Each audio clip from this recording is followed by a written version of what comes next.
Alright, आज हम बात करने वाले हैं एक American think tank प्यू research centre के एक न्यू सर्वे के बारे में।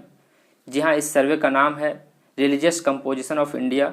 इसकी काफ़ी ज़्यादा चर्चाएं हो रही है इंडिया में, क्योंकि इस सर्वे में बात की गई है कि जो इंडियन मुस्लिम पॉपुलेशन है काफ़ी तेज़ी से ग्रोथ कर रही है इंडिया में। तो आखिरकार क्या कुछ कहा गया है इस सर्वे में, आइए समझते हैं आज की इस वीडियो में। तो इस रिपोर्ट में मेनली दो चीज़ों के ऊपर बातें की गई है।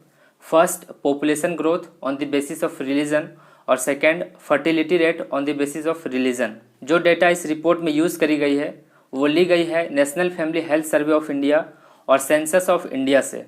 अगर हम बात करें इस रिपोर्ट की फर्स्ट टॉपिक के बारे में, जो कि है population growth on the basis of religion, इसके बारे में इस रिपोर्ट में कही गई है कि 1951 में जो हिंदू का ओवरऑल पॉपुलेशन था वह 84.1% था, जो कि 2011 में घट चुकी है और 79.8% हो चुकी है। वहीं अगर हम बात करें मुस्लिम्स की, तो 1951 में जो इनका ओवरऑल पॉपुलेशन था वह 9.8% था, जो कि 2011 में इंक्रीज़ होकर 14.2% हो गया। आने की अगर हम हिंदू और मुस्लिम के पॉपुलेशन को कंपेयर करें तो साफ है कि हिंदू में 4% की डिक्लाइनेशन देखी जा सकती है और मुस्लिम में 4% की इंक्रीमेंट देखी जा सकती है। इसी प्रकार आप अदर रिलीजन का भी परसेंटेज देख सकते हैं, जैसे कि क्रिश्चियन, सिख, बुद्धिस्ट, जैन। हालांकि इंडिया में मेनली दो रिलीजन के ऊपर काफ़ी ज़्यादा चर्चाएं होती है, फर्स्ट हिंदू, सेकंड मुस्लिम, क्योंकि जो मेजर पॉपुलेशन है इंडिया का वह इन्हीं दोनों रिलीजनों का है। Now let's move to the second topic, that is fertility rate.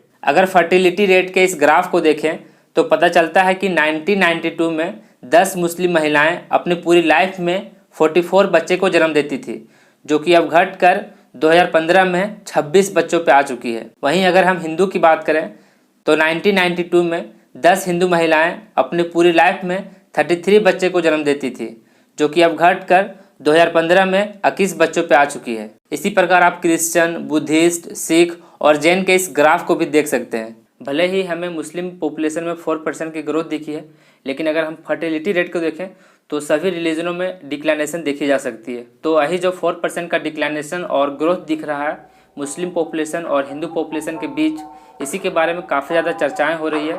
खैर, आप क्या सोचते हैं इस बारे में, आप हमें कमेंट बॉक्स में ज़रूर बताइएगा और फिर मिलेंगे आपसे कोई नए वीडियो में। धन्यवाद।